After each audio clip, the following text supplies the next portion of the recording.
TVN 내신 뉴스입니다. 경찰은 올해 고속도로 교통사고 사망자가 급증함에 따라 순찰과 단속을 강화합니다. 경찰청 교통사고 통계에 따르면 올해 1월부터 5월까지 고속도로 사망자는 96명으로 작년 같은 기간 사망자 63명 대비 52.4% 늘었습니다. 이는 58.9% 증가세를 보였던 2012년 이후 가장 높은 수치입니다.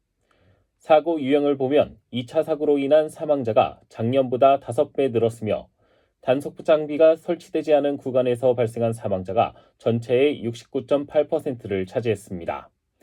경찰은 상습 정체 구간과 사고 다발 시간대에 인력을 배치해 지정차로 위반 등을 집중적으로 단속하고 차량 고장 발생 시 고속도로에 사람이 서 있지 않도록 홍보 활동을 전개할 계획입니다. 경북소방본부는 벌의 활동이 활발해짐에 따라 벌집 제거와 벌쏘임 사고에 대한 주의를 당부했습니다. 경북소방본부에 따르면 지난해 벌집 제거 출동 건수는 24,300여 건으로 이 중 7월부터 9월 사이 출동 건수가 전체의 80.4%에 달했습니다. 벌쏘임 환자 역시 지난해 1,086명 중 73.6%에 해당하는 799명이 7월부터 9월 사이에 발생했으며 올해도 지난 5월까지 61명이 벌에 쏘인 것으로 집계됐습니다. 경북소방은 야외 활동 시 밝은색 계열의 긴 소매옷과 모자를 착용하고 벌에 쏘였다면 카드 같은 납작한 물체로 벌침을 제거한 뒤 얼음찜질을 하면 도움이 된다고 전했습니다. 경북대학교는 외국인 유학생을 위한 글로벌 자율학부를 신설해 내년 1학기부터 운영합니다. 이번 신설은 정부의 외국인 유학생 30만 명 유치 정책에 발맞추기 위한 것으로 경북대는 10월부터 외국인 신입생 모집에 들어갑니다. 모집 정원은 50명 안팎으로 신입생은 1년간 한국어 교육과 기초 역량 강화 교육 과목을 이수한 뒤 2학년부터 세부 전공 과정을 배우게 됩니다. 대구 남부경찰서는 지인을 흉기로 찌른 뒤 달아난 20대 남성 A씨 등 2명에 대해 구속영장을 신청했습니다. 또 이들과 함께 범행에 가담한 20대 남성 1명을 특수주거침입 혐의로 붙잡아 조사하고 있습니다.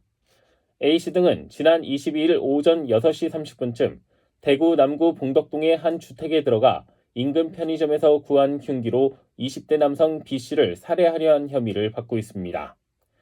조사 결과 가해자와 피해자는 친구 사이인 것으로 확인됐으며 경찰은 정확한 범행 동기 등을 조사하고 있습니다. 대구지방법원은 초등학생들을 따라다니며 불안감을 준 50대 여성 A씨에게 벌금 10만 원을 선고했습니다. A씨는 작년 7월 경북의 한 거리에서 초등학생들을 따라다니며 종교 권유성 말을 반복해 불안감을 준 혐의로 재판에 넘겨졌습니다. A씨는 법정에서 불안감을 조성한 적이 없다고 주장했으나 법원은 112 신고사건 처리표 등에 비춰 주장을 받아들이지 않았습니다. 내일 오전 10시 우리나라와 남아프리카 공화국의 월드컵 조별 예선 3차전이 열리는 가운데 대구FC는 대구 IM뱅크 파크에서 시민 응원전을 개최합니다. 이번 응원전은 주 전광판과 보조 전광판을 활용해 경기를 생중계하면서 진행됩니다. 입장료는 무료이며 경기 시작 1시간 전부터 입장이 가능합니다. 주차장도 경기 종료 후 1시간까지는 무료 개방되며 외부 음식 반입은 되나 주류는 금지됩니다. 고속도로 유휴부지를 활용해 화물차 공영차고지를 조성하는 사업이 추진됩니다. 국토교통부에 따르면 경북 김천을 포함한 5개 지역에 나들목과 요금소 같은 유휴부지를 활용해 총 473면의 공영차고지 조성을 추진한다고 밝혔습니다. 국토부는 고속도로 유휴부지를 활용할 경우 사업기간을 1년 이내로 줄일 수 있고 주거지 불법 주차 민원도 줄일 수 있을 것으로 전망했습니다. 국토부는 연말까지 시범사업 효과를 분석한 뒤 전국 고속도로망을 중심으로 화물차 공영차고지를 확대해 나갈 방침입니다.